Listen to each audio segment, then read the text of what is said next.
And welcome everybody to the 100 and oh my goodness, I lost track. I think it's 123, right? 123rd episode of the Fact Is podcast. I'm your host, Nath Moses. Ryan is not with us as of right now. Might be jumping in a little bit later. Had some things going on, but hopefully he's around a little bit later and we get a chance to talk with him as well.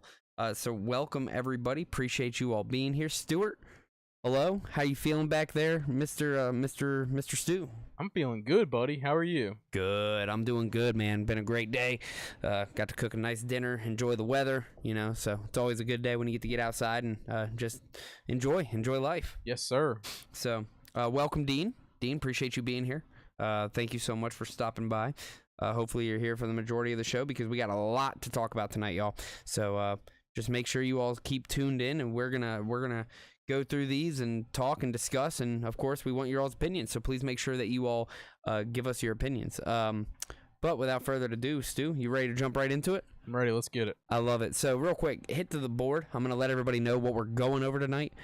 First, please make sure you all like, comment, share, and follow. Biggest and most helpful thing you all can do for us, the fact is, we are here just for that. We are not asking for anything monetary unless you would really like to donate. We'd truly appreciate that, trying to turn this into the biggest independent network in the world.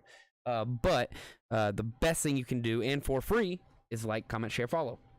So a couple topics we got going on tonight. Biden family. We're going to talk about the Biden family, Trump, and him being found guilty of a couple things. So we'll talk about that as well. George Santos, finally. Thank goodness. I'm very happy with this one. George Santos finally being held accountable for what he did, lying to everybody. Lab funding. We're going to talk a little bit about lab funding and how we're trying to find the origins of COVID. So that'll be a good topic as well. And then last but not least, we're going to talk about Ukraine and Russia. Just a little update there. So, yeah, there we go. So without further ado, let's jump straight into our first topic, the Biden family. So GOP says Biden family financial records a smoking gun. White House calls it a political stunt. So let's talk about that. Facing growing pressure to show progress in their investigations, House Republicans on Wednesday detailed what they say are concerning new findings about President Joe Biden's family and their finances. The smoking gun, according to GOP, is recently obtained financial records connected to the president's son, Hunter Biden, brother James Biden, and a growing number of associates who receive millions of dollars in payments in foreign entities in China and Romania. They suggest without evidence that the payment were part of a wide-ranging scheme to enrich themselves off the family name. To help them get here, congressional Republicans relied on more than 150 suspicious activity reports as a roadmap to follow what they call the Biden's complicated financial money trail. The confidential reports, called SARS for short, are often routine, and larger financial transactions are automatically flagged to the government. The filing of the SARS report is not evidence on its own of misconduct. So, I would say a lot of people, regardless whether it's just the Biden family or whoever, I would say a lot of people, I would argue a lot of people do this, right? To be able to kind of hide your money trail is the best way to go, because again, if you follow the money, you'll always find the corruption. And so the ability to hide your money, of course, is going to be what most people are motivated to do. You need to hide your money so nobody has an idea of where you're going, with your purchases and with your financial decisions that you make. So just a thought to keep there. Continuing on, Representative James Comer, the chairman of the House Oversight Committee leading the probe, said Wednesday that the other types of financial records obtained through congressional subpoenas and lawsuits have now become the focus of their investigation. The White House dismissed the whole investigation as yet another political stunt.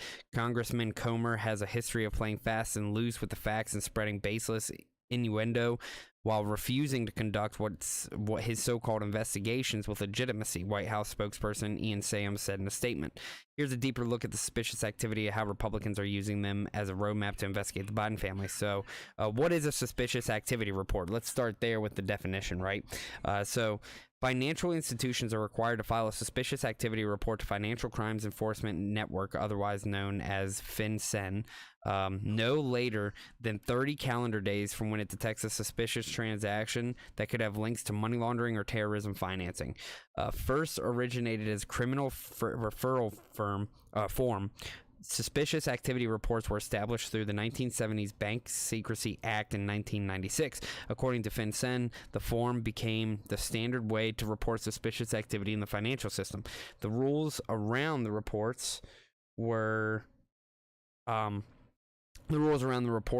amended under the U.S. Patriot Act. Today, banks and credit unions routinely submit SARs. What triggers a SAR? Industries that deal with large sums of money are required to file SARs to the government when they detect a transaction with possible links to money laundering or counterfeiting, fraud, or illicit finance. It includes banks, casinos, loan companies, and depository firms. Signs of insider trading and individual transactions of $5,000 or more often trigger an institution to file a report, but the Federal Deposit Insurance Corporation states that entities are encouraged to file nonetheless in appropriate situations involving these matters based on the potential harm that such crimes can produce. So basically, if you want to keep off the radar, just make sure you're doing less than $5,000 transactions. So that's, pretty they easy know what there. they're doing, right? Oh yeah, they know what they're doing.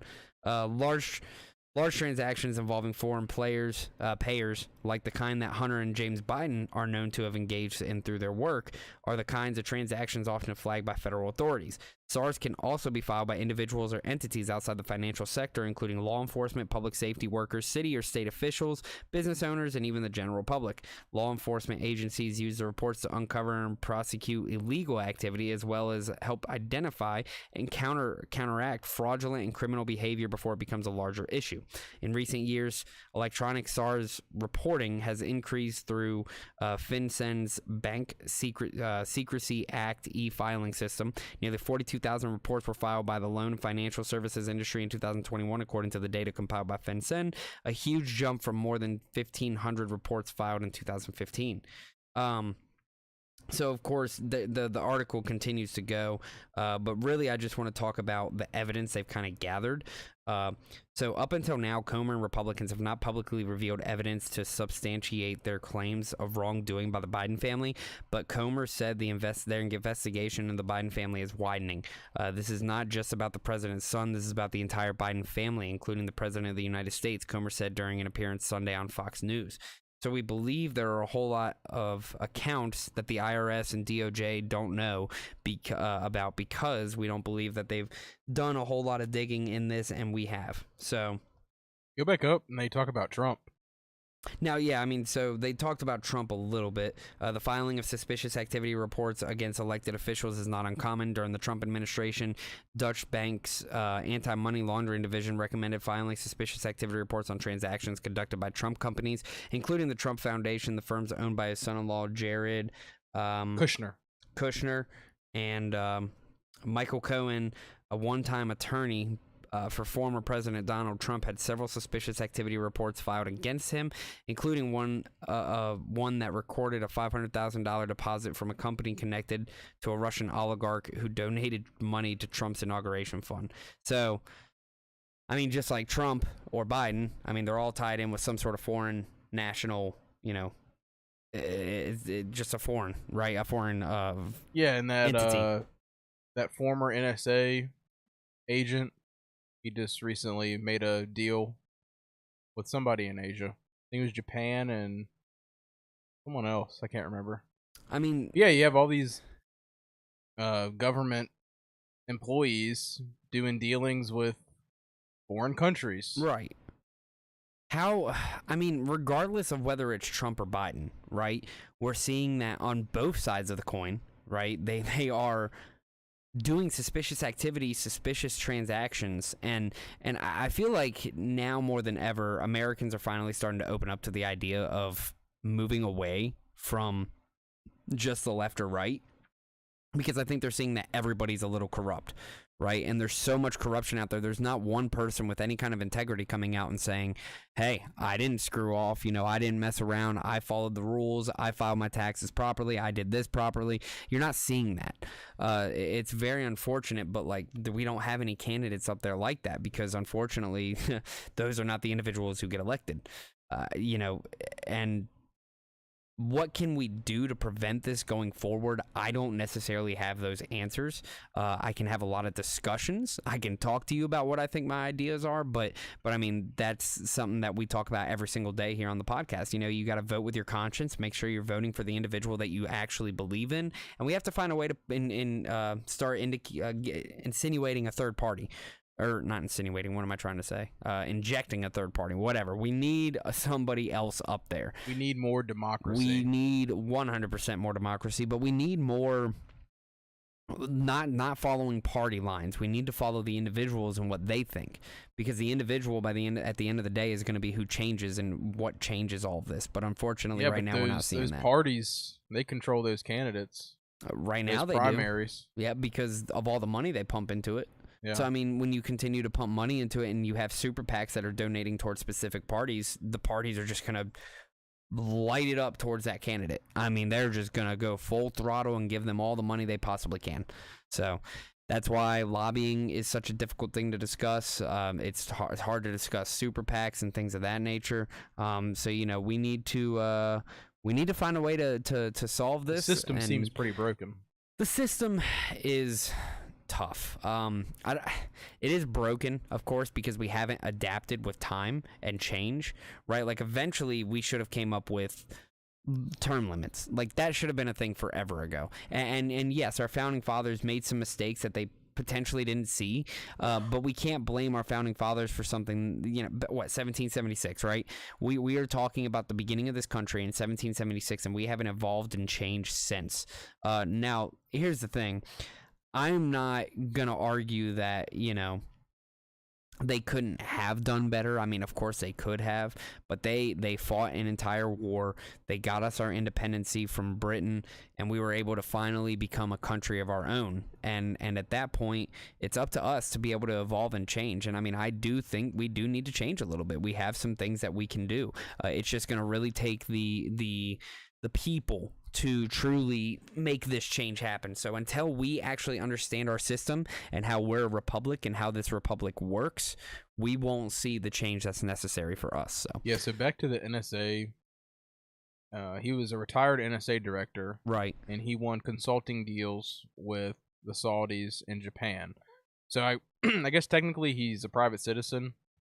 He's not in the NSA anymore, but I believe that these people, when they're in government, they're wheeling and dealing, and that's how they come out and they get these deals with these foreign countries. right. So who's the NSA official, if you don't mind me asking? Do you have that name? I'll get you the name. Hold on. Yeah, you're good. Take your time. But yeah, I mean, here's the other thing too. If you're working for the NSA, or if you did work for the NSA, if you worked for our government, if you have that kind of top secret information, or if you have any kind of important documents that obviously shouldn't fall into the hands of foreign enemies, it's hard for me to sit here and say, you know, I mean, personally, I don't really care if you turn into a private citizen or a civilian after being with the government for that long. You still should not be able to have the ability to share that information. Keith Alexander is his name. Keith Alexander. And I mean, that's the other thing. When you get into the $2 system, million in consulting deals with $2 foreign million in governments. consulting deals with foreign governments. Good Lord. I mean, that's the thing is, when you get into the system, you learn how to beat the system, right? So like once you know the ins and outs, you're able to kind of beat it. And that's why you see a lot of our politicians being lawyers and, you know, those who have some hefty capital behind them. And it's something that we need, again, to start changing, because they are public servants. They are public workers. They should be working for us. Yeah, if you want to do private dealings on your own, don't be a public servant. I mean, yeah, simple as that. Like, if you want to run a business and go do a business, go do it. But if you're going to be a public servant, then you've got to learn the sacrifices that are necessary to be made. And the people do have a say. The people ultimately have the say. That's what it should be.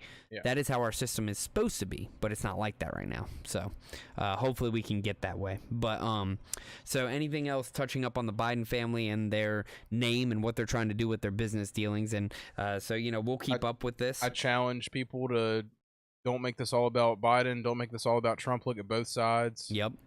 They've both done these corrupt things. And in my opinion, neither one is better than the other. I agree. No, yeah, I mean, you can't look at it from the side of, oh, Biden or Trump or left, right, or these candidates, this candidate. You have to look at it as none of them are truly fighting for us, right? Like, none of them are up there to represent us, and that's what we have to start looking at. Get rid of the partisan politics. Like, yes, I agree. Yeah, I mean, even when you go back to our original president, right, George Washington, the one thing he warned us was stay away from political parties, because political parties are the downfall of our system, and they have continued to be the downfall. So, and look at what these, I've said it before on this podcast, right? Look at what these people are doing. Do not take their word. Don't take every word they say as the truth. Look at what they're doing. Look into these people. Actions speak a lot louder than words, and you can't just listen to what they say, because and here's the other problem with that, right? Like, they can say a lot of things to make you feel good. They can say a lot of things to make you feel good, but like the problem is they want to continue to, like, they mostly fight for their campaigns. So while they are in office, you know, they only have office for so long, and then they're like, okay, well, I got to get right back to campaigning. And that's all they do, is they use words and they talk and they act like they're going to do all these things. And it's okay, but you've been in there for a while and we still haven't seen the change. You know, what's happening? And again, it's so difficult when you see that we have like a 20%. They got to keep their donors happy too. Yeah, they got to keep the donors happy, but it's so frustrating when you see like a 20 to 30% approval rating, and yet, like, again, 80 to 90% of the times they get reelected. You know, it's such a frustrating thing to see. So hopefully we can start to change. Hopefully we can get out of this rut and find a way to make real change. So we will keep on top of the Biden family and their financial records and what's happening there. So more to come with that. Anything else for you, Stu? I'm good. Love it. Let's move on. We're going to talk about 6 notable moments from Trump's sexual abuse trial. I'm gonna get a sip of water for a second. Stu, you're a goddess. Thank you, sir. Feels great. All right. Let's talk. So, Trump. 6 notable moments from Trump's sexual abuse trial. So, here are 6 notable moments from Donald Trump's civil trial, which ended on Tuesday with a jury finding that he sexually abused and defamed magazine writer Jean Carroll and awarding her $5 million in damages. So the U.S. District Judge Lewis Kaplan took an unusual step for keeping jurors anonymous from both the public and lawyers to shield them from potential harassment by Trump supporters. If you're normally a Bill and you're selected for jury or even before, you can be John for a couple of days, Kaplan told prospective jurors. On the second day of the trial, Kaplan warned Trump's legal team that his posts about the case on his Truth Social platform the day before could open him to a new source of potential liability. Carroll's lawyers have flagged 2 posts where Trump called the case a made-up scam financed by a big political donor. Facing repeated questioning from Trump's attorney about why she did not scream during the alleged assault, Carroll lost patience and raised her voice. "I'm telling you, he raped me, whether I screamed or not," she said. Trump waived his right to testify, but jurors saw footage of his October 2022 video deposition where he defended vulgar comments he made in 2005. Trump was asked about the 2005 Actress Hollywood video where he said on a hot microphone, "When you're a star, they just let you do it. You can do anything. Grab them by the pussy." Historically, that's true with stars. If you look over the last million years, Trump hunched over a conference table, said in the deposition played at the trial. During closing arguments, Carroll's lawyer, Roberta Kaplan, who is not related to Judge Kaplan, said testimony by 2 other women who alleged Trump sexually assaulted them established a pattern of misconduct. Trump has denied those allegations also. I'm going to finish up this article real quick. 3 different women, decades apart, but one single pattern of behavior, Kaplan said, arguing that Trump's defense was asking jurors to believe the ridiculous claim that other witnesses conspired to lie. Trump's lawyer, Joe Tacopina, claimed during his closing argument that Carroll's lawsuit was a cash grab, publicity stunt, and political mission rolled into one. What Jean Carroll has done here is an affront to justice. She has abused this system by bringing a false claim for, amongst other things, money, status, political reasons, Tacopina said. So, real quick, Ryan, welcome. Just like that, the prodigal son has returned. Prodigal son has returned. How you doing, brother? Oh, man, I'm good. Sorry to come in a little late. You're fine. Had to take care of the babies. Real quick, so I'm going to give you a little update. I fixed our audio issue. Oh, nice. I'm going to teach you how to do it, though. Talk to the front of the mic right here. Perfect. Just like that. Talk to the front. Yeah. Talk to the front. Gotta caress it. Be gentle. Gentle. Smooth strokes. Smooth strokes. Well, welcome, brother. Appreciate you coming down. You know, I knew you had a busy night, so man. No big issues there. It's been a busy day, my friend. Well, it has been a busy day. Played basketball twice. Oh, did you? Did you go to the afternoon session too? It was a bad idea. I jumped and it my knee just gave out. I was like, I'm done. I'm not doing this anymore. Yeah, when I banged my knee with Giannis this morning, oh my god, dude, my right knee's killing me ever since. Good old Yasser. Good old Yasser. I call him Giannis. Yeah, he's got a nickname Giannis, but he doesn't play like Giannis. No. God. No joke. We would all be getting crushed in that game. Oh, that would not be good. But anyways, welcome. Appreciate you being here. I got some heat for you, boy. We'll get to it in just a second. Oh no. I like it. So we are talking about Trump. If you haven't heard, he was found guilty from a sexual abuse trial. I did see that. Yeah, it was about $5 million, and it was $5 million in damage to a woman named Jean Carroll. And he was like, I don't know who this woman is. So he was found guilty amongst his own peers. There was a jury. So, interesting thing there as well. Do you think that jury knew who he was? I have no idea. Where was the trial held? That's a great question. U.S. District Judge. I don't think it specifically said. Pretty sure it was in New York. Probably. Yeah. More than likely. And Okay. apparently there were some MAGA reporting by Jack Queen in New York. Yes, in New York. Apparently there were some MAGA supporters in that jury as well, from what I've heard. Really? So, I mean, if that's the case, then he must have actually been found guilty. But again, Overwhelming evidence. I don't think this is a felony. What was the actual? It was sexual misconduct, or was it sexual abuse? Or Finding just that he abuse? sexually abused and defamed magazine writer.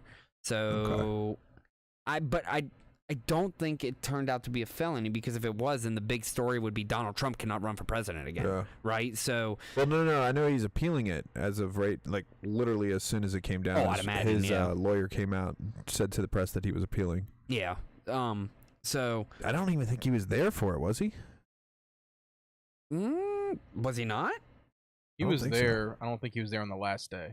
I gotcha. Oh, okay. Yeah, because I mean, I would imagine you'd be there. You know, You would think. Yeah, I'd imagine, but I have, and then so actually, from Truth Social, he says, I have absolutely no idea who this woman is. This verdict is a disgrace, a continuation of the greatest witch hunt of all time. Of course he's gonna say that. Well, That's yeah. That's what he's got to say. Yeah, I mean, how else, especially when you're out campaigning right now, worried about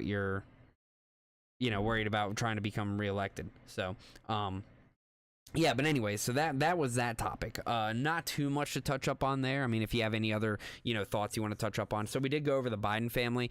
They are being looked at right now for all kinds of stuff. Yeah, well, like right now, the big thing is The millions of dollars that they've accepted from Chinese money. Well, actually, And Romania. between the Biden family, Trump, and a whole bunch of other ones, they have to file these. You know what's real crazy crap, is like what are they called again, Stu? Romania pops up in this, right? Yeah. And Andrew Tate got arrested in Romania. Interesting, isn't it? Oh man. Because the two big ones that they were talking about were Russia and Romania in the last article that we just read in. And I can't remember. There it is.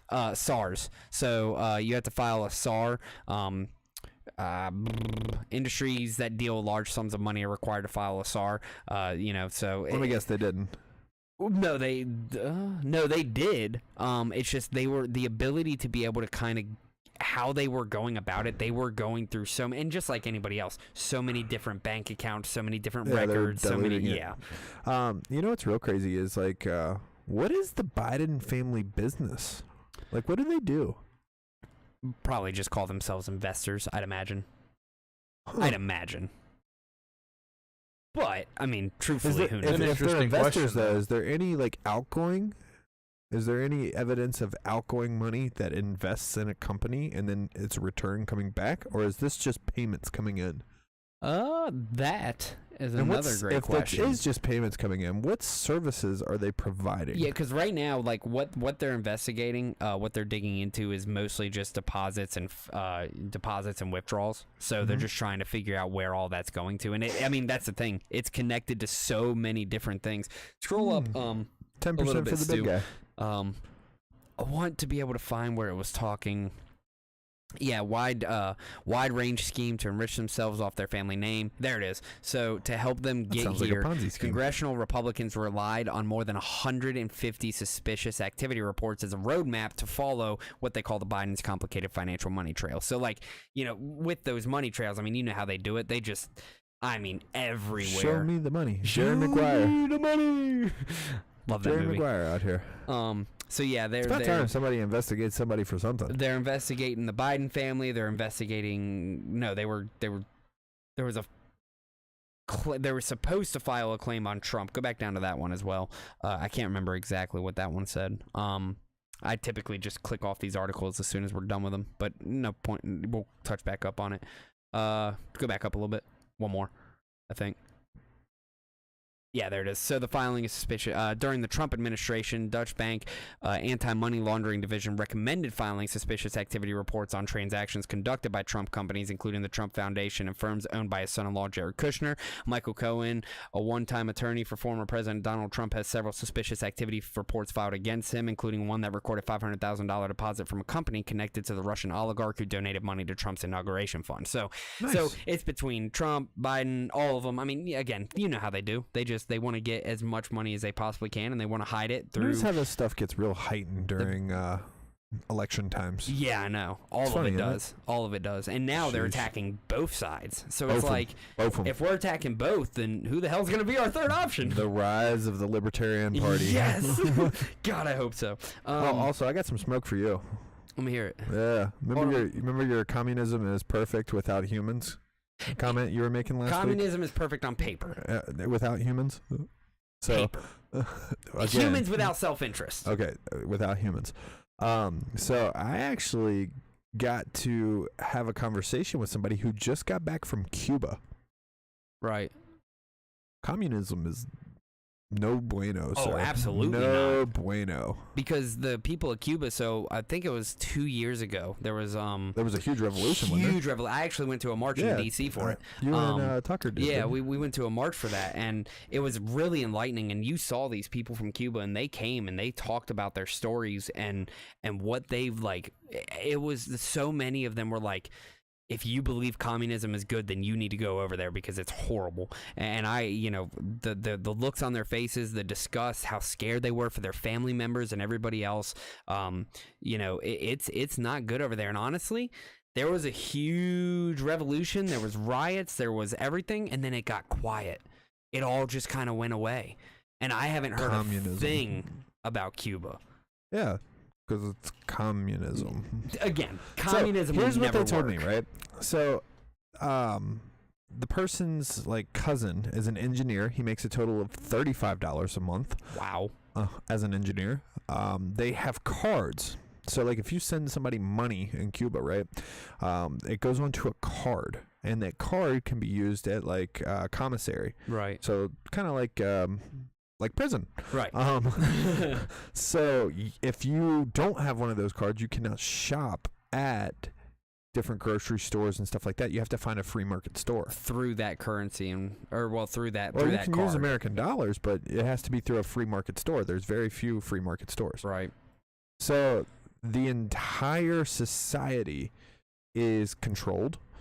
You don't have rent, right? Right. So, but there's a couple of people that have had houses that have been passed down through the generations and things like that. But yeah, there's no rent. There's no income really, truthfully. I mean, you think about an engineer who's in America would be making six figures. That person is making $35 a month. It's insane. Yeah. If you want a box fan, it's owned by the government. You have to go to a place where you can get one distributed to you. That's so the way that Cuba really shut down these riots is what they did is they jacked up prices. They took rice, a bag of rice from $1.50 to $35. They took, which is an entire month's salary. Box fans, and they just jacked up the price of everything, so people couldn't afford anything. So I'm here to tell you that your comments on communism suck. That's my smoke for you. Fair enough. My smoke for you is that communism sucks. It does not work. And as long as people are involved, it will not work. I will 100% agree with that.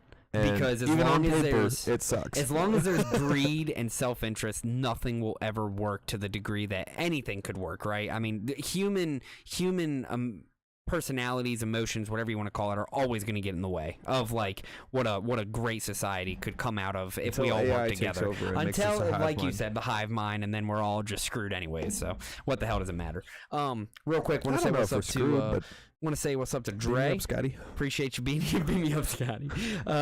He said I gave that boy a nickname. He said, "What up, Stu?" So hey, Dre says, "What's happening?" What nickname you talk about, Dre? I don't know. I'm trying to figure that out too. He gave Giannis that nickname. Yazir. Giannis, that's right. Yeah. So I guess he gave him Giannis. I love that name. And then Dean came in with a few things talking about Trump. The trial was in Manhattan, so there's that. He said it was a civil, not criminal. So obviously, there's not going to be any kind of felonies or anything of that nature going on there. But cool. So let's move forward. George Santos. Y'all ready to talk about George Santos? Oh yeah. Yeah, this one made me very happy. I'm very, very happy that George Santos finally got held accountable after this long period of time where the guy who literally lied about his entire life was able to stay in Congress, not get pushed. I mean, it was absolutely insane.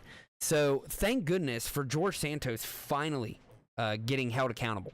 So we're going to go over this real quick. George Santos pleads not guilty to federal indictment and says he won't resign. That's hilarious. Hold on, cut to me real quick. George Santos. No, just cut to me real quick. Oh, go ahead. Cut to him. Do you see the size of this strawberry? Like, this thing is gargantuan. This is my hand. And that's a strawberry. God. These are definitely GMO strawberries. GMO strawberries right here. Dang, 3 for $5. That's a heck All right, of a you can deal. cut away from me. I just saw this and I was like, the world needs to see this. Look at that thing. It's gargantuan. That is huge. It's like it almost looks like a pepper. Dip that in some Cool Whip. You'll be having a great time. Nope, don't eat sugar. Oh, true. Yeah, no joke. Say what you want about Bill Gates owning all the farms, but if we're gonna get strawberries like this, then let's go. So, U.S. Rep George Santos, and famous for fabricating his life story, which is just hilarious, pleaded not guilty Wednesday to charges. He duped donors. Oh my God! Stole from his campaign and lied to Congress about being a millionaire, all while cheating to collect unemployment benefits he didn't deserve. Oh my God! He collected unemployment benefits, claimed to be a millionaire, and lied about his entire life. This guy's a winner. Him. This guy's a freaking winner. Thank you. Afterwards, he said he wouldn't drop his re-election bid and defied calls to resign. So, it sounds like he's playing politics better than the rest of us. Seriously. Santos' 13-count federal indictment was a reckoning of a web of fraud and deceit, and the prosecutors say overlapped with the New York Republicans' fantastical public image as a wealthy businessman, a fictional biography that began to unravel after he won the election last fall. So Santos, who's 34, was released on a $500,000 bond following his arraignment about 5 hours after turning himself in to face charges of wire fraud, money laundering, theft of public funds, and making false statements to Congress. He surrendered his passport and could face up to 20 years in prison if convicted. Oh, thank goodness, because he better get convicted. This is the beginning of the ability for me to address and defend myself, a cheerfully combative Santos told reporters swarming him outside of the Long Island federal courthouse.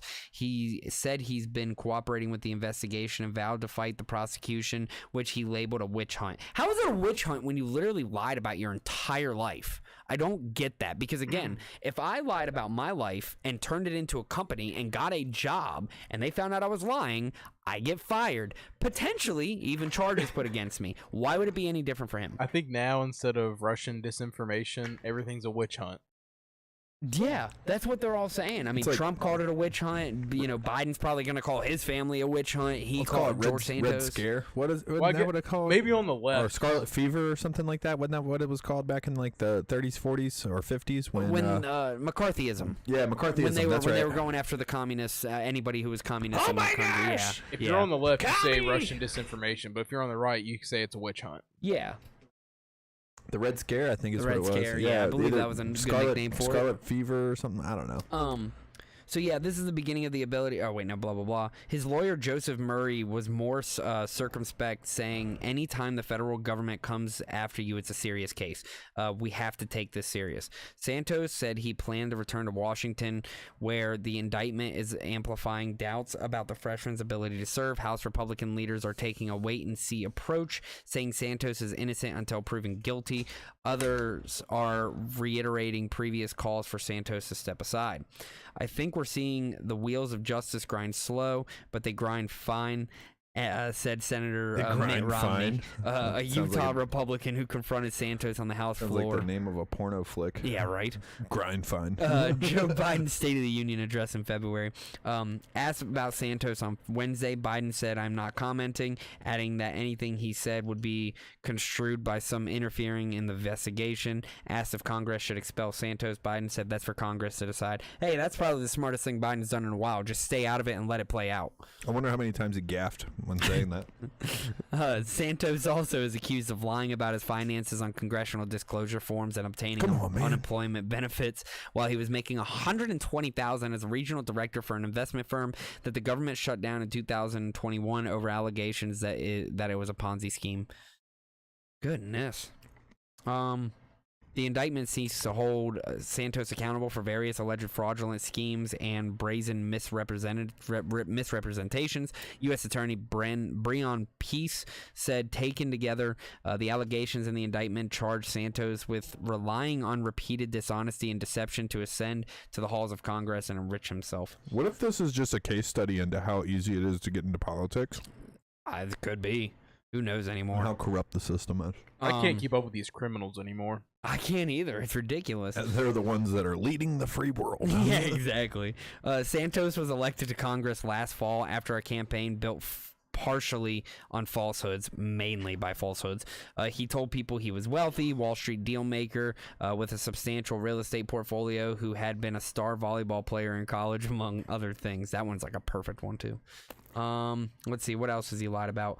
In a House financial disclosure form, Santos reported making $750,000 a year from a family company, the DeVolder organization. But the charges unsealed Wednesday allege that Santos never received the sum nor the $1 million and $5 million in dividends he listed as among his firm. This is almost as sketchy as the Hunter Biden laptop. It's probably worse. No, it's not. Oh man, I mean this guy. I mean, we haven't found this guy doing crack yet, so it's not that bad. True. But I mean, this guy. So like we've talked about George Santos before. For anybody who isn't caught up, this guy's in office. Hunter Biden's a private citizen. I mean, George Santos. Yeah, but the implications on the big guy, right? Pretty terrible too. Now, George Santos has lied about working at Goldman Sachs. He lied about working at like IBM. He lied about which college he went to. He's lied about the money he's made.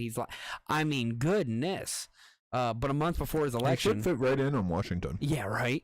Santos transferred about $74,000 from the company to bank.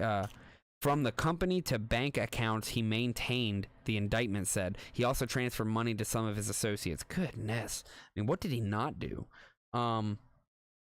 Crack, apparently. Yeah, apparently. In 2017, Santos was charged with theft in Pennsylvania for allegedly using thousands of dollars in bogus checks to buy puppies from breeders. The case was dismissed after Santos claimed his checkbook was stolen after someone else took the dogs. Federal authorities have separately been looking into complaints about Santos fundraising for a group that purported to help abused pets. A New Jersey veteran accused Santos of failing to deliver $3,000 he raised to help his dog need surgery. So, I mean, Santos just quite literally lied about everything. And look, I'm quite excited about this one. I don't care if you're Republican, Democrat, whatever you are. The fact that you are able to lie about your entire life and just find your way into Congress is just absolutely disgusting. And we've known that he's lied for like the past year, and he still somehow got away with it. It's Washington. Yeah, and other news. Water really is wet. Well, it's wet. It's a bad look for media too for not doing their job and looking this guy up. It is. It is. Just the local media where his district is. And like blasting him like you would anybody else. So, the other funny thing, so I like what Dean's got to say here. He said that strawberry is more chemical than it is strawberry. No joke, Dean.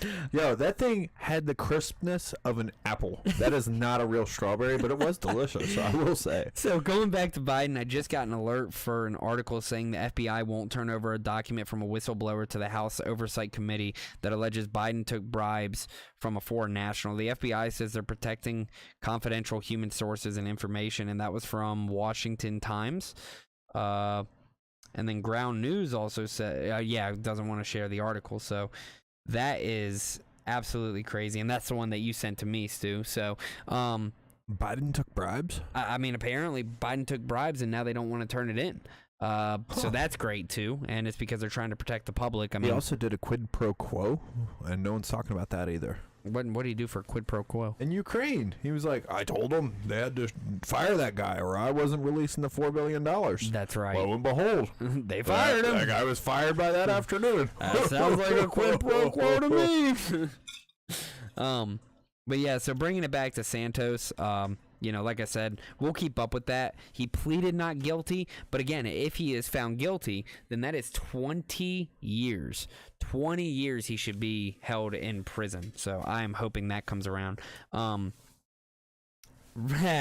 Dre comes out with spelling revolution, which I love, Trey. Thank you. I'm just saying. I mean, we really are getting to a point where if literally everyone is going to lie, cheat, and steal, what other solutions do we have? I don't know that we don't have any other solutions. This is kind of reminding me of my old school Nintendo 64, and just hit the reset button. Just hit the reset button. I'm losing a Rainbow Road. Just look into who you're really voting for.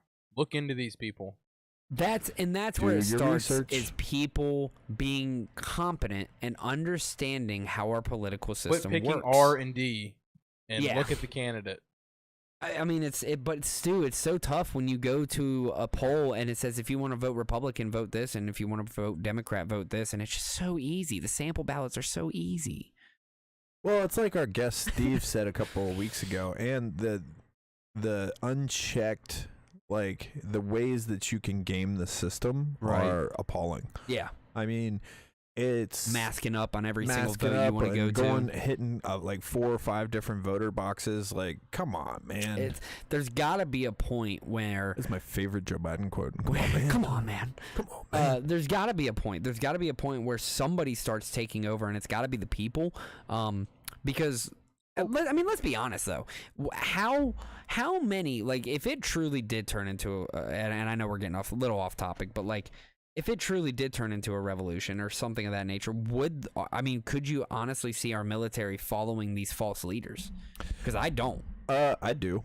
Do you? Yeah, they've been I'm not going to say brainwashed, but they've been built to be a certain way to follow orders. Right. And when those orders come down the chain, they follow them. True.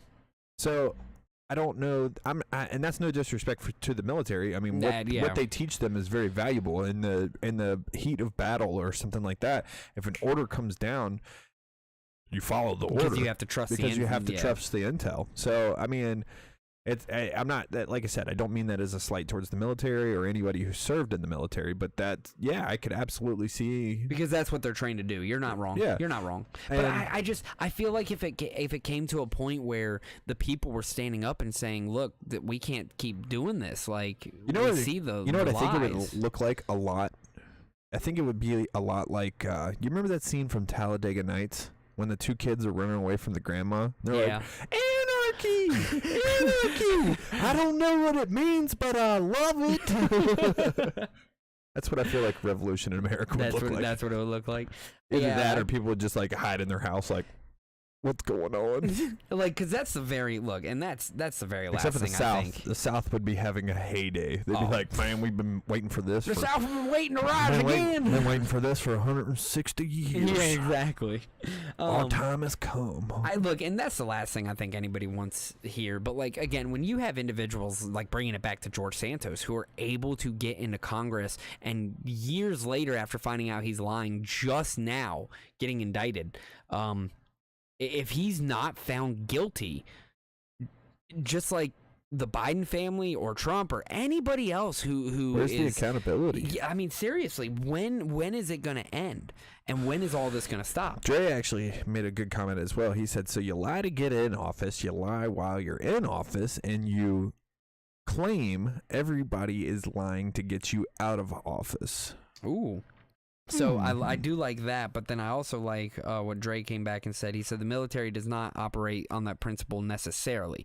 We are also trained to disregard any order that is unethical, immoral, or illegal. Oh, perfect. Well, then okay. That is good. Yeah. Because we will need people to step I on apologize our side. for the misunderstanding. Hey, no. I mean, right? Like, we all stand miscorrected. We all make mistakes. But, like, the fact that we're able to see... You can't handle the truth.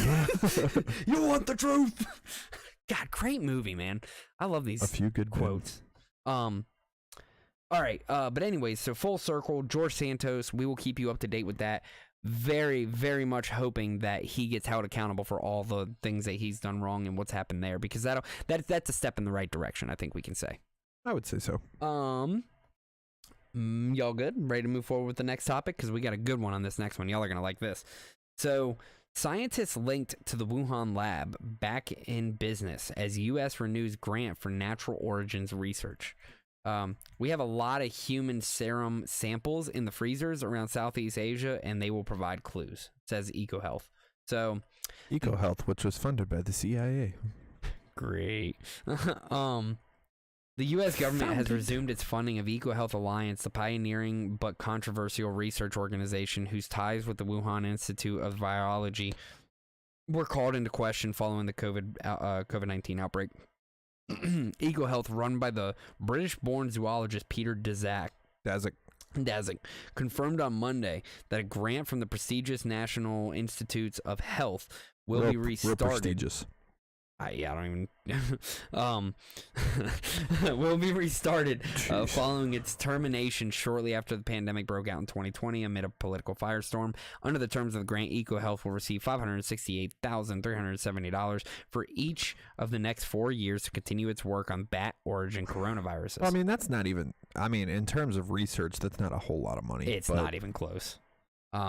It is committed, however, not to subcontract work to China, collect new virus samples from the wild, or engage in recombination of so-called gain-of-function research. The decision to renew the grant is expected to spark heated debate in the U.S. Congress and beyond. Can't wait to see what Mr. Paul says. Yeah, this will be interesting. It will cause an absolute shitstorm, said one academic who asked not to be named. That could literally be anybody. I'm an academic. Yeah, I'm an academic. I said the same thing. Yeah. Dr. Daszak said the resumption of the NIH funding would enable EcoHealth Alliance to analyze hundreds of animal and human genetic sequences collected ahead of the pandemic, which have been archived and were now held in cold storage. We're very pleased that finally, after 3.5 years, we've been able to get back to work on the critical issue. Core to understanding why COVID emerged is why these coronaviruses seem to be able to emerge into people in this region. So the reason I started laughing there, that Wuhan Institute of Virology, is why those things keep jumping into people. Just maybe. So the reason I started laughing there is because quite literally just the other day, the CDC basically said, "Oh, we are." Did you see Walensky step down? Who? The head of the CDC? I did not. Yeah, she stepped down. Interesting. I love how they just called the other day for it's finally the end of like the global pandemic, or like the emergency, like all of it's over basically. And now they want to start all this back up. Then they have to relinquish some control. Well, they got they got their test trial. They see that they can take many freedoms from just something that takes less than 1% of people. So now it's time to introduce a much more deadly something virus. that might take 5%, 10%, 20%. If we can't even handle COVID, I am terrified as to what's going to happen when they actually, or like something else like happens. Ebola runs loose. Yeah, it's got a 50% kill rate. I mean, that's jeez. Oh man, that's when things will start getting dangerous, and I don't necessarily know how this world is going to handle it. 50% of people are probably just going to die. I mean, if I'm being quite honest. You ever seen that movie V for Vendetta? God, it's been years. Well, I think that's how they'll handle it. V for Vendetta. I'd have to go back and watch that. Adam Sutler. I have to go back and watch that. It's been years for me. That's a great movie. So according to the grant award, the main thrust of the research is to understand what factors allow bat origin coronaviruses, including close relatives to SARS, to jump into humans by studying their evolutionary diversity patterns of spillover and genetic diversity. You know that movie by heart? Oh, dude, I told you I'm a major cinephile. Yeah, you are. You are. I don't know what I have this weird brain, and like I just retain information. So it's mostly like useless information up there, like movie quotes, for example. It's not necessarily useless. I mean, it's great entertainment, especially when you're hosting a podcast. And right. I'm the funny guy. So I'm the funny guy. What movie is that from? See if you remember that one. I don't know. So they call you the funny guy. Tell me a joke. Come on now. Hold on. Yeah, I'll let you think about it. Call you the Nope, wrong. No, it's not good, so fellas. crucial in bat virus surveillance. EcoHealth was first funded by the NIA in 2014 and produced groundbreaking research in its first 5 years. The group was the first to identify bats. Watchmen. Nope. Bats. Well, maybe, but not what I know it from. Bats is the wildlife reservoir of SARS-CoV. I'm pretty sure that was the comedian, wasn't and it? repeatedly warned ahead of the pandemic that spillover to humans was probable. Its grant was renewed for a further 5 years in 2019, only to be stopped a year later amid fierce anti-China rhetoric from the Trump administration in the early days of the pandemic. The termination came just a week after President Donald Trump, when asked about the project at a press conference, said, "We will end that grant very quickly." A review of the grant published last year by the U.S. Office of the Inspector General found infringements in the administration of the contract, but concluded its early termination had been improper. Supporters included more than 80 former Nobel laureates, thank you, who signed a letter to the NIH calling for the funding to be resumed. So, is it Iron Man 2? No. I'll go ahead and spoil it for you. The Boondock Saints. Oh, that's right. Great movie. Dang, I should have known that. So let me hear what your all's opinion is on this. I mean, do you all think... I think it's terrible. I think it's a stupid idea. I don't know why we're doing it, but here we are. Here we are. That's my take on it. I think it's a terrible idea. Stu, I'd love to hear your take. What do you think about this? How did we get COVID in the first place? From terrible ideas. This exact process. This exact How process. did we This is get also a terrible Ebola? idea. Talking about This gain of exact function research. process. And, yeah. So you think they're gonna eventually find Stop something? sending my tax money to these science labs. In China. Yeah. I don't even know what to say anymore. That's I why they mean, do it outside this country, right? They do it in some desolate area. They don't have nearly They don't as have much- regulations or It's laws. That's exactly. huge- They don't have You know, nearly as Wuhan- many. the city of Wuhan's actually bigger than New York City. That's wild. It's not desolate. It's just China. Just China. Aliens. I mean, yeah, that's the way to look at it, right? Like, this is how it all started in the first place. So why are we going to continue to go into this? I don't understand what this is going to do. I don't. And I wish there was a way we could fix this. I just... I don't know, man. I don't know. I don't know what to think anymore. I know what to think. What do you think? Hello, darkness, my old friend. Great I've song. come to talk with you again. Yeah, we will of course keep on top of this, and we will let you know what comes out of this research, if anything, if not a whole new virus itself. But I mean, yeah, genuinely, I mean, we have to stop and we have to just let it go. I mean, what are we gonna do? So, Bill Gates Like is Frozen. back. Bill Let it Gates go. is back at it. I see.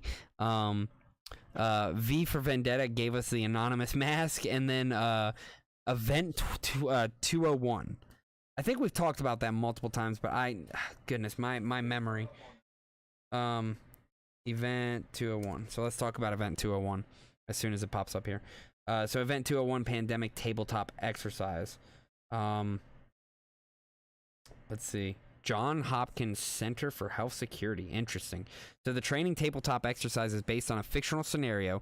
The inputs experts use for modeling the potential impact were fictional. It is a teaching and training resource for public health and government officials. The John Hopkins Center for Health Security, in partnership with the World Economic Forum. Whoa.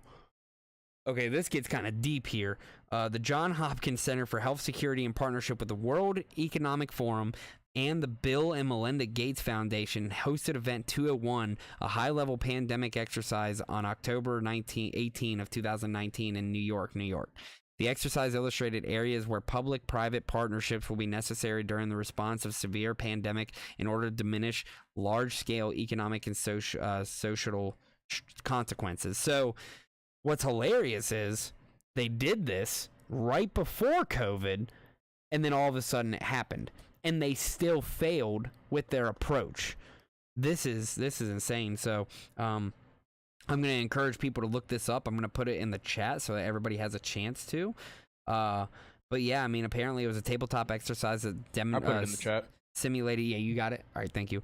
Simulated a series of dramatic scenario-based facilitated discussions confronting difficult, true life dilemmas associated with the response to the hypothetical but scientifically plausible pandemic. 15 global businesses, government, and public health leaders were players in the simulation exercise that highlighted unresolved real-world policy and economic issues that could be solved with sufficient political will, financial investment, and attention now and in the future. The exercise consisted of pre-recorded news broadcasts, live staff briefings, and moderated discussions on specific topics. These issues were carefully designed in a compelling narrative that educated the participants and the audience.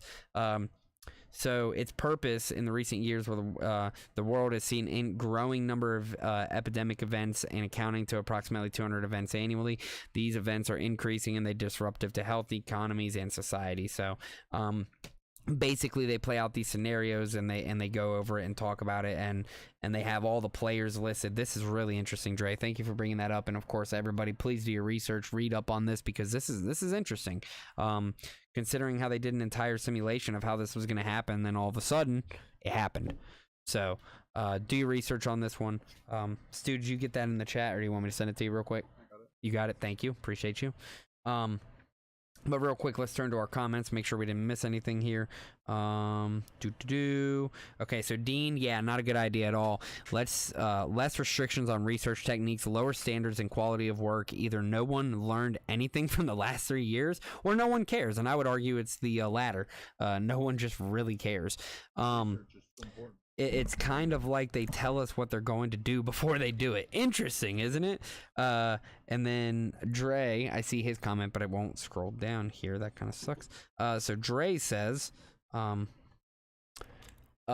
he goes. Right before COVID, Bill made a vaccine and bought up all the farmland, all while it's discovered that the virus was man-made a year later. Isn't that interesting? And well, first off, I just want to say we have about 17 people live on our TikTok page, so thank you to everybody who's joined us on TikTok. Appreciate y'all. If y'all have any comments or anything you want to say there, please make sure you feel like your voice is heard, and give us a like, share, and follow. Don't forget that. And that goes for you all back at the house. Like, comment, share, and follow. Share, follow. We are here to bring you all the news and to do everything we can to ensure that you all get the best news out there. I disagree with that comment. Lock the Trump up, save democracy, vote blue.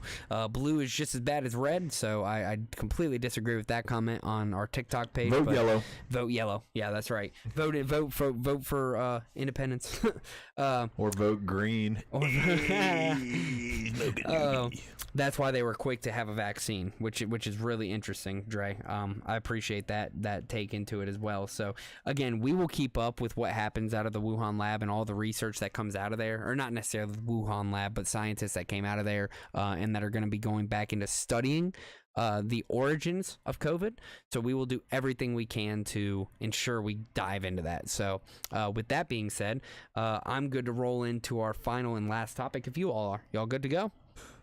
Are we going to talk about Mother Russia? We are going to talk about Russia. We are going to talk about Mother Russia. Let's talk about Russia and Ukraine. I am the machine. I am the machine. So, Ukraine confirms claim by mercenary leader that Russian unit left Bakhmut. So, claims by the head of the Wagner mercenary group that a Russian brigade has abandoned the fight in Bakhmut are accurate, the Ukrainian military said Tuesday, according to the translation by the Kyiv Independent. Wagner founder Yevgeny Prigozhin, who has been... your Russian accent. Thank you. I kind of threw it in there. Prigozhin. He likes his vodka. But he doesn't like not having ammunition to kill the Ukrainians with. Who has been locked in a long-running feud with Russian military leaders over strategy and ammunition, alleged that the 72nd Separate Motorized Rifle Brigade fled the hotly contested eastern city. In a lengthy statement Tuesday, he also said he and his troops have been told they will be deemed traitors if they withdraw from Bakhmut. Well, it looks like they are traitors now. A combat order... Do you think they flip and go to and fight for Ukraine now? I would. I mean, what else are you going to do? I mean, you're a traitor. Yeah, exactly. You might as well. A combat order came yesterday which clearly stated that if we leave our positions, it will be regarded as treason against the motherland. Motherland. If there is no ammunition, then we will leave our positions and we will be asking who is really betraying the motherland. He said military leaders who signed orders providing insufficient firepower should take the blame. Prigozhin, who warned Russian troops could be ill prepared for the Ukrainian offensive, also alluded to the major personal losses. Ukraine's 3rd Assault Brigade confirmed that those in a statement saying his report on the Russian brigade's departure and the 500 corpses, bless you, of Russians who remain there is true. Prigozhin made his accusation just as Russia was holding a scaled-down Victory Day celebration marking the anniversary of the Soviet defeat of Nazi Germany in World War II. Victory Day, also known as V-Day, is the victory of our grandfathers. He said, "We do not deserve this victory by a millimeter." So some developments. Armin Soldan, the Ukraine video coordinator for Agents France Presse, was killed Tuesday during a rocket attack near the eastern Ukrainian city of Bakhmut. Soldan was 32. European Commission President Ursula von der Leyen met with Ukrainian President Volodymyr Zelensky in Kyiv, lauding the capital city as the beating heart of European values. So Putin rails against Western arrogance. Western arrogance is driving a real war against Russia, and the West's superiority ideology is by definition repulsive, deadly, and criminal. Worse than your communist country? ? That's interesting. Superiority ideology is by definition repulsive. Oh wait, we already talked about that. Blah blah blah. Putin did not dwell on his own bold invasion of Ukraine, which prompted the massive military response from the U.S. and its allies, and has blunted the Kremlin's push to seize large swaths of the war-battered but resilient nation. Since Russia's invasion in February of 2022, the U.S. alone provided Ukraine with about $37 billion in military aid, including a $1.2 billion dollar package announced Tuesday. Other nations have also provided billions of dollars to aid Ukraine. Putin said Western leaders still talk about their exclusivity, put people against each other, and divide society, provoke bloody conflicts, coups, sow hatred, Russophobia, aggressive nationalism, destroy those families, traditional values that make humans human. You were the one who invaded. I'm confused. I don't get that perspective, but either way. Well, I guess from his perspective, you know, the West has been encroaching on his territory for years now. Right. I mean, yeah, I guess. So and NATO.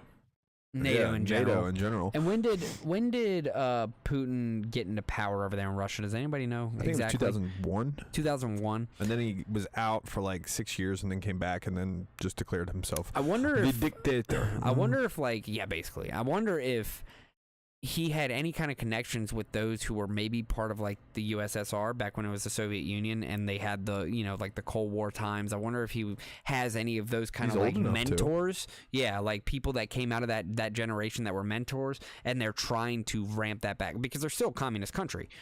I mean, they can call themselves whatever they I don't think they are communist anymore. What do they claim themselves to be? I think they're a republic. I mean They claim to be a democracy or a republic, but at the same time, when your president can just stand up there and say, I think it's the I'm in office for a whole nother term. Then because again, I choose isn't it to called be. the People's Republic of China? I mean, they call themselves the CCP. Whoa, we're up to 105 on TikTok. What's happening, everybody? Appreciate y'all being here. And to everybody on Facebook, YouTube, Twitch as well. Thank you all so much. And just a quick reminder to everyone out there: comment, share, and follow. Do those. That'll help us out tremendously because that's all we're looking for, and it's the one free thing you can do to help us get publicity. So thank you all there. But anyways, going back into this, I mean, yeah, I just don't see where Russia or Putin really has any leg to stand on talking about how the West. Now, don't get me wrong, America has its faults, and we are, you know, we have our, you know, our faults. I mean, I'll just stick with that, but. We definitely, I would say, have created a society that's a little more open. Santos. than a little more open. Speaking of our than, faults. Yeah, right. A little more open than I would say what Russia is, because, you basically can't even go out on the street in Russia and talk about, Putin, or else, you better be careful. That's a serious thing there. Same thing in the old CCP with Xi Jinping. Yeah, so I don't know, man. This is a tough conversation. And I make fun of our president every single week. Oh yeah. But we would still rather be here than anywhere else. We're definitely on a list. But yeah. Luckily, hopefully. Knock on wood. This beautiful oak table we've got here. Yeah. So, here we go. We got Manny that came in real quick. And then we also have some more from Dean. So, I'm pretty sure Bill Gates is the biggest farmland owner in the U.S. And then Manny says he was KGB, which is a great point. So, I mean, I'm sure he has connections to those who were, again, within the Cold War and who are kind of promoting that communism, right? So, yeah, great call out there, Manny. Appreciate you jumping out there. And then going back to what Dre's got to say here, so from now on, refer to me as educated source close to the matter. And Putin wasn't wrong necessarily. And again, the West is not perfect, but I would say we've created a little bit of a better society than what he has over there in Mother Russia. Well, actually, in 2002, I believe it was, he applied to become a part of NATO, and the U.S. blocked it. Right. I wonder why that is. Does this happen right now if Russia is a part of NATO? That's a great question, because why would we not take Russia part of NATO? Because come on, man. Seriously? But think about this. But here's the thing. When does the United States thrive? When there's war. I know. That's an easy question. Wrong. That's an easy question to answer, Nafe. But industrial military complex. I hate that. Or the military industrial complex. Because if we could have brought Russia into NATO, we could have held them to specific standards, of course, just like anybody else in NATO, and be able to actually create somewhat of a successful relationship with that country in theory. Well, Dre actually just said something really, he's not wrong on his last comment. So he says, he says, bro, he does have a leg to stand on based on your first few topics. Our former president is under investigation. Our current president is under investigation. Our Congress is under investigation. He's on to something. Okay, so I will give you that, Dre. And you know what? I blame I would say the biggest issue coming out of that is simply because of the American people becoming lazy. We've become very happy with where we're at. Life is at an all-time convenience. I mean, you want something, you order it, you get it the next day. Literally. That's what our world has come to. And people... Except for shoes, apparently. I ordered a pair of shoes and it took like 3 weeks to get here. Really? Yeah, it was weird. I ordered them off of Amazon. What the heck? No. What are you doing, Amazon? Step it up. Come on, man. Come on, man. But so, to where we've just gotten so, I guess the word competent, right? Incompetent. Competency means you understand. Yeah, you understand something. And you are fluent within that. We've just gotten so lazy, and we've enjoyed the life of convenience. So I feel like that's where we've strayed off as Americans, and something that we can do better. But anyways, and he said he's not Dre. He's an educated source close to the matter. So the educated source close to the matter and I had a conversation earlier today, and we were talking about how the U.S. government actually is really good at a couple of things. Yeah. Really, really good. One, they're really good at shielding us from atrocities that do happen in the world. Agreed. Because you have to go look for them. Yeah. So it's very good at making the world seem like it's a much nicer place than it is. What it is, yeah. And two, it's very good at whipping people into a frenzy. It's very good at people control. So fear-mongering? Manipulation, fear-mongering. Yeah. All the above. People control. Yeah. Just control in general. Control in general, I like that. So, it would be weird to see this whole conflict from the perspective of a Russian. Right. It would be interesting to see this whole conflict. From somebody within Russia, or even if you because go to I wonder Europe what kind of propaganda they're getting fed. Yeah, that's true. Just too. like the propaganda that we're getting fed, Putin is some evil guy, but we know that there's been a ton of corruption in Ukraine. We know that there's been a ton of U.S. influence in Ukraine, and Ukraine is literally a country that shares borders with Russia. I mean, how would we feel if Russia was chilling in Cuba? Right. Or chilling in Mexico. Well, and so actually... Or took over and put somebody who was Russia-friendly in Mexico. Russia and China was helping Cuba with financial sure they were, things. And we didn't like it, did we? No, we did not. Oh. We didn't invade Cuba, though. That will give us that. Yeah, right. And so, like, the one thing... We just invaded, Iraq and Afghanistan and all the Middle East. Yeah, that. And then there was this thing called the Bay of Pigs. That was a failed attempt at invading Cuba. Now, I mean, I would argue even today we are still in the form of trying to contain communism. Just like we were back in the Cold War, right? They weren't trying to eliminate it; they were just trying to contain it to where it could go. Because there's so many superpowers that would gain to each other. We need some of that. What's that stuff? Like you spray on your lawn, like whenever dandelions pop up. Roundup. Roundup. We need some Roundup for communism. Roundup communism. I guess we do. It's called pew pew pew. Oh, the pew pew. Hot take. So he says, should have hit Zach up for some shoes. Thank you, Ryan. Nave, respect my title. Sorry, the educated source close to the matter. I apologize. I will keep your title very, very well known. But thanks, yeah, so I mean, educated source close to the matter. So Ukraine is Ukraine and Russia. So that's where we sit there. I can understand Putin's side to an extent, but I also can't, because it's very clear that your system isn't working, and it's very clear that our system is very flawed as well. I'm just gonna start calling Dre Esktidum. Esktidum. Esktidum.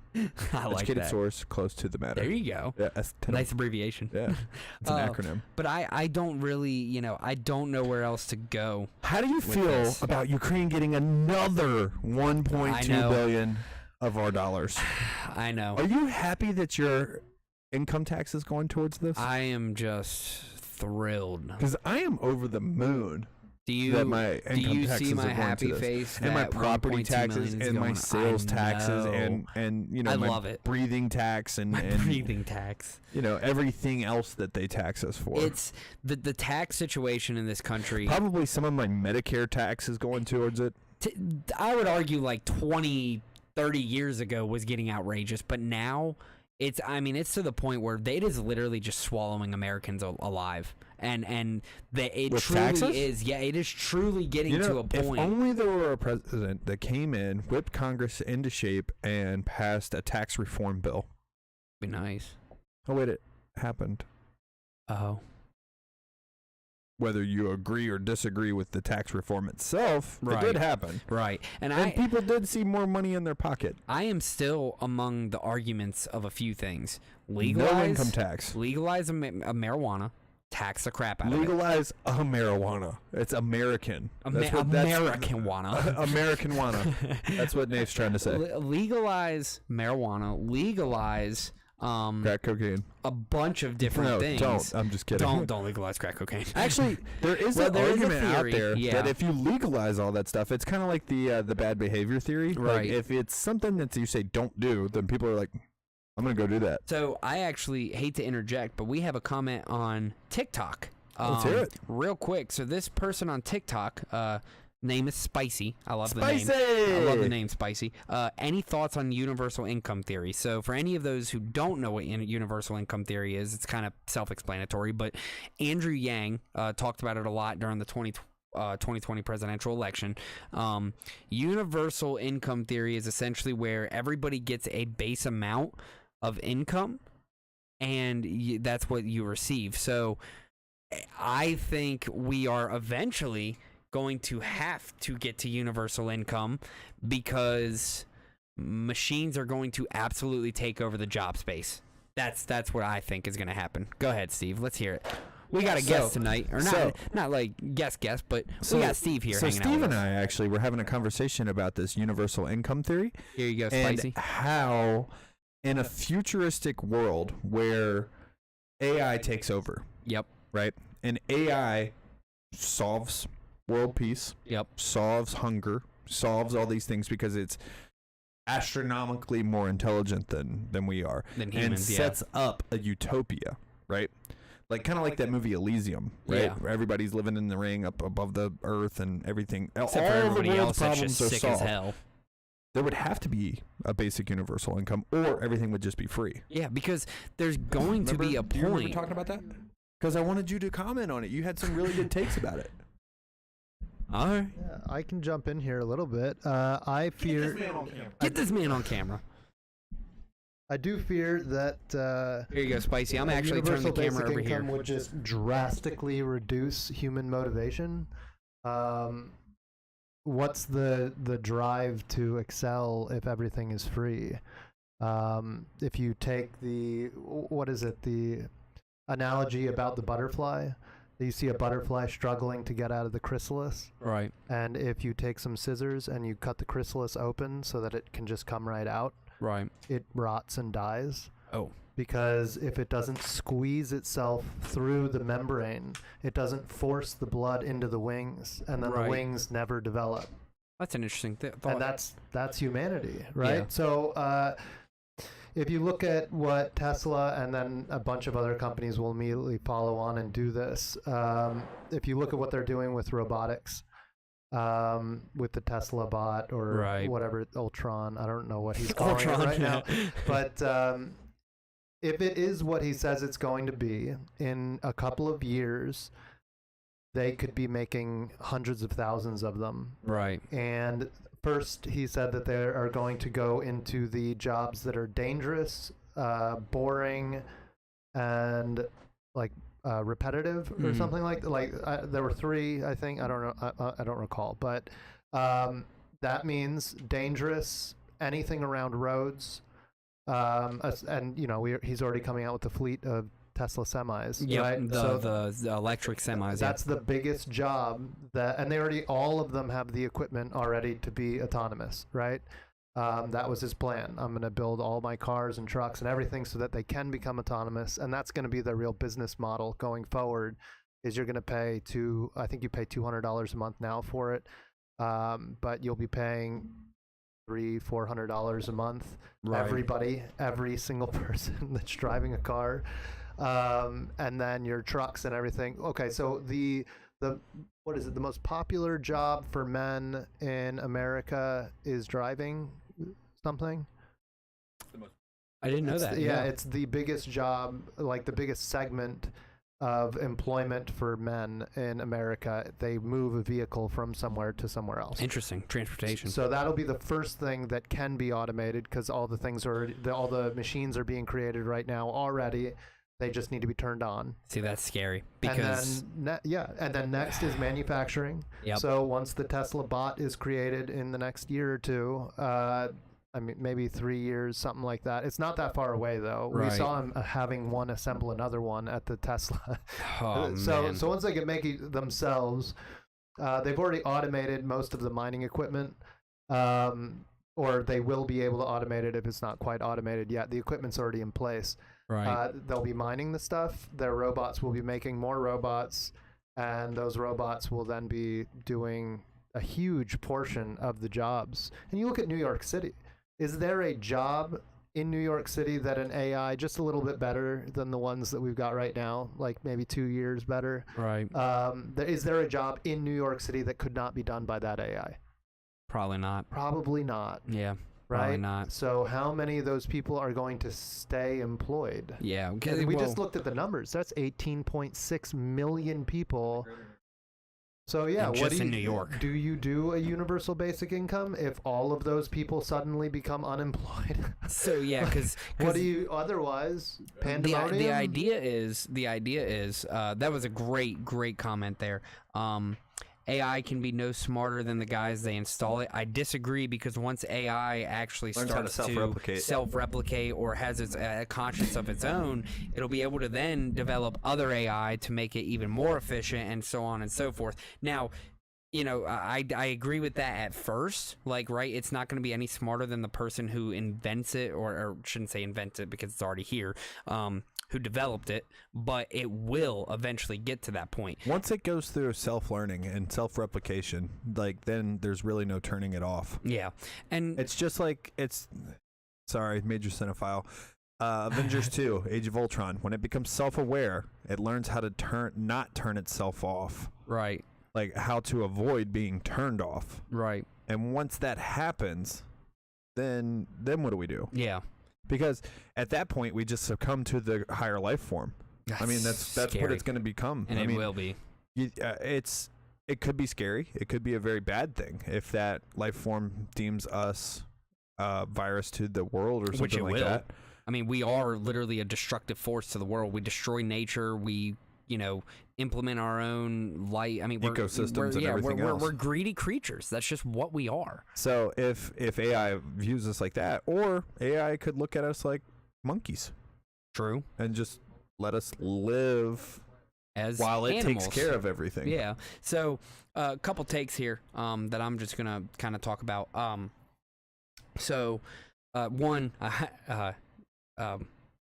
Estitim, or Mr. Educated Source close to the matter, he said he's going to order shirts with that, ESCTTM. Then he said, sounds like a revolution is brewing. You can't have utopia and freedom. I agree with that. And then ultimately he came out with Steve for president. So Steve for president. What happens when the revolution does take place there? Educated Source close to the material. Yeah, I'm interested in your thoughts on that, because going back to no. What happens when the revolution does take place? They kill the internet or electricity or whatever, and we just all go back to farming. That'd be nice. Or worst case scenario, nuclear war happens. Then we go back to sticks and stones. And we go back to sticks and stones. Yeah. Which still farming. Either way, it's still farming. One is just a little more desolate than the other. There would be some weird creatures walking around. Maybe Godzilla will be here. Who knows? The UBI thing is so interesting to me, though, because companies, I'd imagine, would literally pay for people to stay home because AI is so much more efficient. I mean, why would companies do that? I guess it would be through the government, but if that's the case, then the government would have to taking so much money from the companies. Here is what is the word I'm looking for? The loop interruption, I guess. If companies develop AI to be able to replace humans in the workforce, they just lost their source of revenue. Right. It interrupts the cycle. Because then we have no way of purchasing the goods that they're producing. I guess that's why. So in theory, that's why the companies would be providing us with the UBI, saying, "Hey, spend money on our product," and especially if they're like, "Oh, Amazon is giving me a $700 UBI plus 10 cents off my gas, whereas Walmart's only giving me a $600 and 5 cents off their gas. I'm going to go with Amazon, and now I'm encouraged to buy more of their product, and their system, their whole supply system supply chain is so efficient because of AI. They have the money to give away. They're literally trillionaires at that point. Like, it's going to be trillions of dollars within these companies at that point. Who was it? I think it was NDT was talking about the first trillionaire is going to be the person who figures out how to mine asteroids. Asteroids, yeah. Yeah, no, probably. Because asteroids are literally just super minerals. Unless we get to the point where AI is taking over and then it's UBI and blah, blah, blah, everything we just discussed there. So, interesting thoughts. Yeah, but, okay, if a UBI does exist, then what about those people at the top?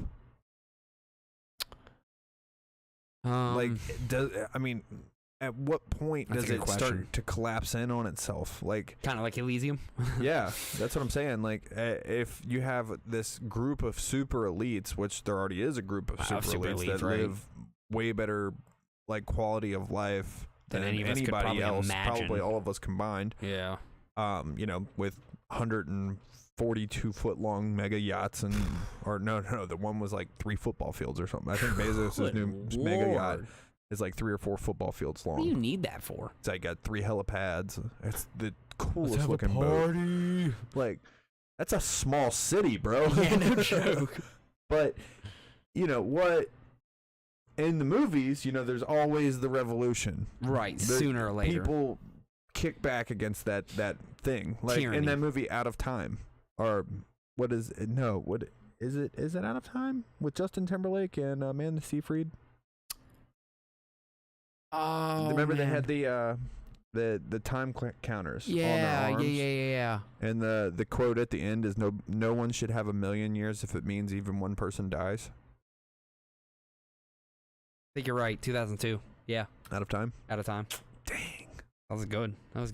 I'm just pulling stuff up, man. It had Denzel Washington, Eva Mendes, Dana Lathan. No, maybe that's it's- not Out of Time. That's something different. No, well, Justin Timberlake. let me look it up. Justin Timberlake. Yeah, it had, Amanda Seyfried. Mila Kunis. No. Oh? Amanda Seyfried. 2011. Oh, In Time. In Time, In that's right. Time. Olivia Wilde, Justin Timberlake. Yeah. Okay. Was it Olivia Wilde? I thought it was Amanda Seyfried. She's also in it. And Olivia Wilde. Oh. Oh, I thought it was Mila Kunis. So, yeah, I mean, that's and you see these movies where this like the quote unquote utopia exists, but there's people at the bottom who are living in like just trash conditions. Right. Like in that movie, the depiction was money was years, like years that you get to live, and you had a counter biologically on your arm, but you never aged. Yep. You would just drop dead when you ran out of time. There was a revolution. Yeah. In Elysium, there was a revolution. And in a lot of these in different all of movies. these utopia style flicks, there's always a revolution. So touching up on Dre's comments, he said, we're literally discussing eradicating the human race through intelligence, but we're not intelligent enough to stop creating artificial intelligence. Interesting, Sounds isn't like it? The Matrix. And then he said, Steve for president, ESC TTM for VP. He said, yes, the revolution, tell him. He said, Out of Time is Denzel, man, you're fired. He said, you're fired. That's horrible. We can't fire Ryan. He brings the cool hats. Look at the Titleist hat. I mean, beautiful hat, by the way. I do love that. I actually got this one for my birthday. That makes number 19 to the collection. Love it. I got Love a it. lot of hats. I got a lot of hats. A I lot of love good hats. hats. You know, I don't wear hats very often, except for like to the podcast. I love that though. But yeah, Because it's my the thing. hat, It's the my hat thing stitch. looks good at you. My with you. stitch. I like it. But yeah, so that kind of full circle is why Ukraine and Russia are. No, but Let me circle back to you on yeah, that. let me circle back. No, but I mean, Jeez. we did discuss. old Jin Sake is we going. we did discuss some very good topics. Let me circle tonight. back to you on that one. I'm gonna circle back to you. I'm gonna circle back. Circle back now. We'll keep track of Ukraine and Russia, what's happening Circle back there. now, We yeah. talk about it almost every week because there's just so much crap you can talk about with them. But yeah, wow, hour and a half flew by, didn't it? Like well, that. I mean, for me, it was like an hour, but Well, yeah, but time flies when you're having fun. when so. you're having fun. Great discussions tonight. To everybody on TikTok, thank you for that, the comments and everything. 335 likes. We had up to 200, 300 viewers at one point. But yeah, I mean, we had a fantastic showing on TikTok. We had a fantastic showing on Facebook and YouTube. Manny, Dean, thank you all so much for dropping by, as well as you, Mr.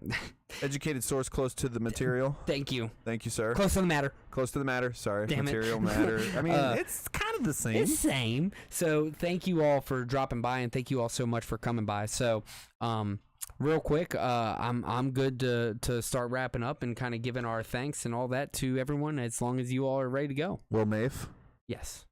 take us away. Take you away. Everyone, please hold your government accountable. Please. Agreed. Last beautiful words from Stuart. So real quick, just so everybody sees again. Like, comment, share, follow. Yes. Oh, hey, also down here, it says like, comment, share, and follow. Thank you. Shameless that. plugs. Shameless plugs. We don't care. We don't care. So real quick. Comment, follow, share our stuff, like us. Please like us, please. Yeah, on my knees. Actually, you don't have to like anything. I mean, we'll keep doing this either way, but Either way. it definitely makes it a lot more like fun when Entertaining, you guys fun. comment Yeah. and get involved. So yeah, real quick, just want to throw out there to everybody. You know, I've been doing an end segment now where we start talking about everybody we give thanks to here on this podcast. So going to start with that. Anybody who it serves here in the U.S. or for our military, thank you all so much. That's all branches of our U.S. military. Police officers, firefighters.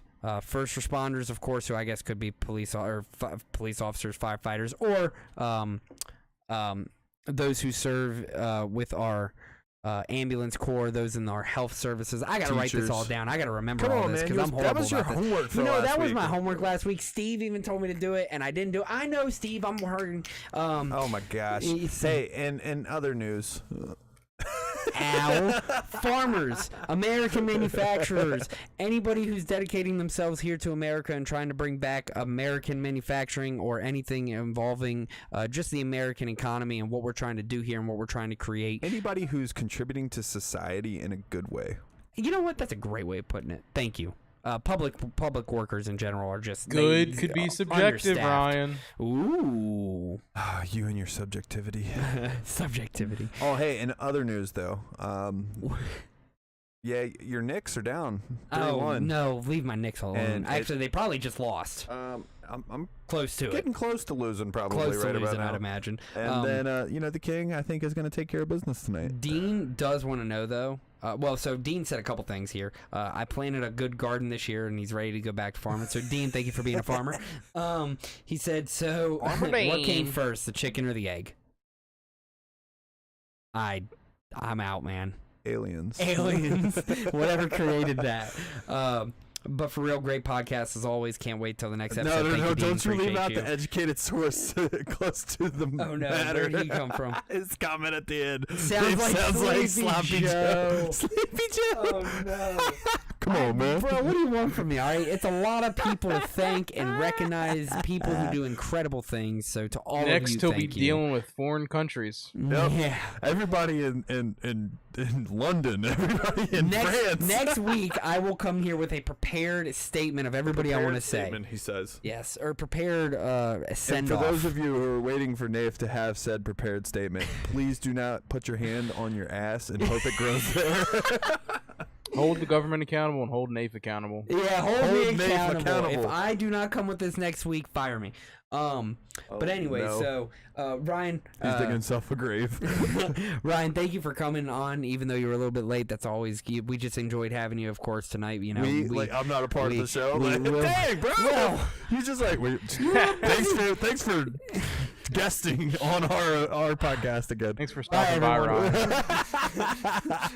I'm screwing up too much here. I am sleepy. Thank you for I am Sleepy Joe making tonight. a guest appearance on the Fact Is podcast.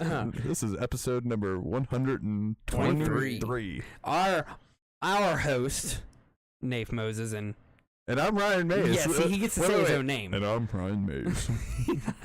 No, but seriously, thank you for being able to, obviously, with your tight schedule tonight, because and look, it happens to all of us. We all get busy, and we all, we all get busy, and we all have time. I mean, I'm sure there's going to be a night where I tell y'all to take over because I'm going to be too damn busy or something, and then there's going to be a night where we have to. I bet it's next week. Get in. He has to have his prepared statement that he doesn't have. Damn it! There's going to be a week where Stuart isn't going to be here, and we're going to have to create an AI to be able to go from camera scene to camera scene. This is my life. Stuart's going to be here whether it's raining, snowing, sleeting, icing, lightning, fire, or COVID. Disasters. Or COVID. Nafe did skip the gym last week. I did not skip the gym last week. You skipped the gym on Thursday. You were supposed to be there with us. I got there at 6 o'clock. No, we were there at 6 o'clock. You lie. I was there. You lie. I was lifting. Liar. I swear. We were in there lifting. And I saw you over in the middle section because I didn't also even come didn't to say know hi. if He it was like, was you. Oh. I couldn't tell with the gym suit and everything. There's that guy that I don't will associate literally with go unless it's on our podcast. Hey, would you say this is a witch hunt? This is a witch I would not say hunt. that this is a witch hunt. This is factual statement. We do not do anything but spew factual information here on the podcast. I will literally go pull my, because you know how you scan in? I will literally go pull my scan in for that day. I promise you I was there. I have, I think, total of 2 or 3. I used a couple for my buddy Chris, who was coming over to play basketball in the morning. You remember Chris K? Yeah. Yeah. He came in a Educated few source times. close to the Sorry. material. Anyways, getting to the end of the show. You're right. We got to move on. Educated source close to the material. Said he'll Educated fill in source. whenever. Yes. He said he will fill in whenever. Dude, I'm Appreciate starting to get you, that Dre. down now. Good is subjective. Mr. The Educated. KKK believe they are doing the right thing and are based in the Bible. Wow, interesting. All right, anyways, so shutting down the show. Thank you to everybody again. Really appreciate everybody coming by, sharing, doing everything. We've had so many people tonight, all through TikTok, Facebook, YouTube. Can't thank you all enough. Obviously, you all being here is what makes this the most fun. Oh man, here we go through another list. Anyways, that he doesn't have. End the show, and we out. Peace.